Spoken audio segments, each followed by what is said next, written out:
for the fans.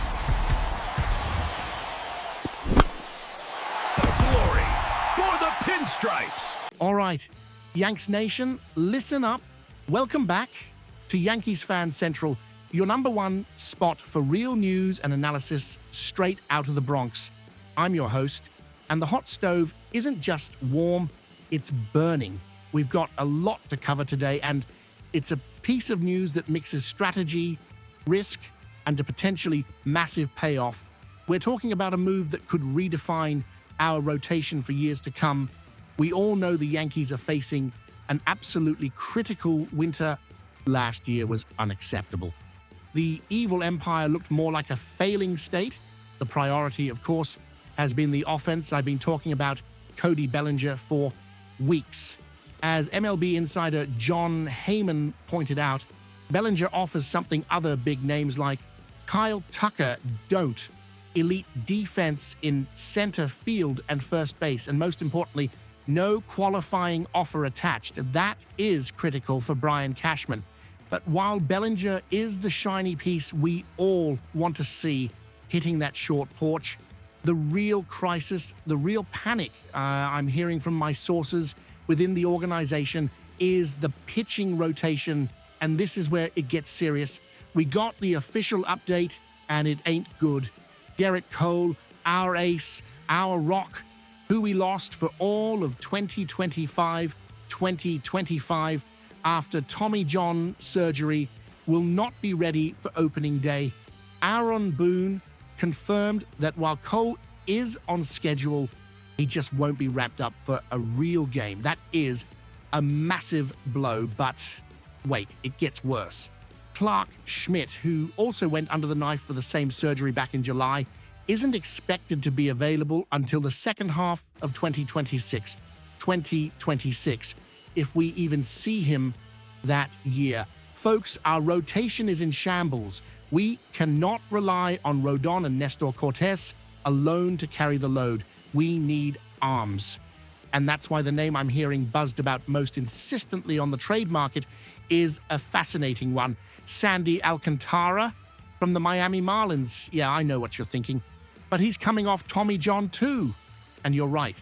Alcantara isn't going to pitch until 2026. But that's exactly why this is the strategic play. This is the kind of move the Bronx Bombers need to make.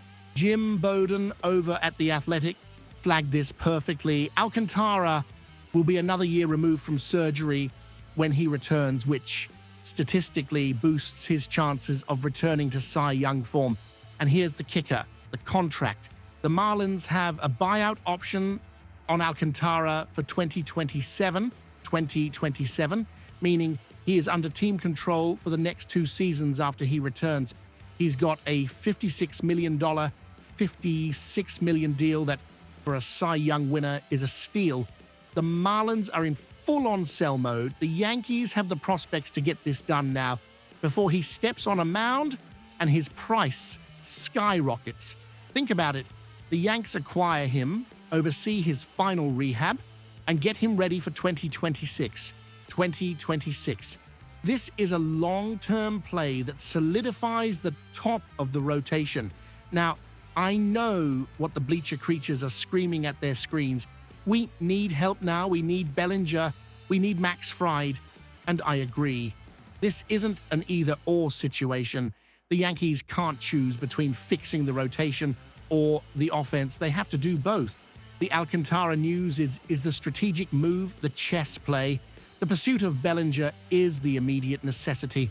As Heyman mentioned, Bellinger had a year that was in many ways better than Tucker's, and that versatility to play center and first is something the pinstripers desperately covet. With the uncertainty around Anthony Rizzo, having a lefty bat that can cover both spots is a game changer for Aaron Boone. And again, no qualifying offer. That is music to Hal Steinbrenner's ears. Sure, Scott Boras is the agent, so it ain't going to be cheap, but Bellinger in Yankee Stadium makes all the sense in the world. But let's get back to the prize in the headline. The idea being floated in the front office is forming a nasty trio that defines a dynasty. Think with me here. The Yankees go hard after Max Fried in free agency. He's the big lefty ace we need. It's expensive, but it's necessary. Then Garrett Cole comes back healthy mid-season in 2025. Suddenly, you're looking at Cole and Fried at the top. Then in 2026, you add a fully recovered, hungry Sandy Alcantara to that mix. Can you imagine a playoff series with Cole, Fried, and Alcantara as your 1, 2, 3? That is dominance. That is the evil empire back in business. Acquiring Alcantara now, while his value is suppressed by the injury, is the only way to make that trio financially feasible. The Marlins need prospects. The Yankees need future dominance. The trade makes too much sense. The injuries to Cole and Schmidt aren't just a problem, they're a catalyst. They force Cashman to be creative and aggressive, not just for next year, but for the next 3. So here's my bottom line. The Bellinger pursuit is the obvious offensive priority, and the lack of a QO makes him the prime target. However, the real inside story I'm tracking is the Alcantara interest. It's a high-risk, sky-high reward play that, if it hits, sets the Yankees up to dominate the AL for years by forming a legendary trio with Cole and potentially Max Fried. But now I want to hear from you, Yanks Nation. What's your take on this strategy? Are you rolling the dice on valuable prospects for Sandy Alcantara, knowing he doesn't pitch until 2026? Or do you think the Yanks should focus only on immediate help in free agency? Drop your comments below. I read them all. And if you value deep dive analysis and the latest breaking news as soon as it drops, make sure you hit that subscribe button and ring the bell right here on Yankees Fan Central. I bring you the facts fast and straight to the point.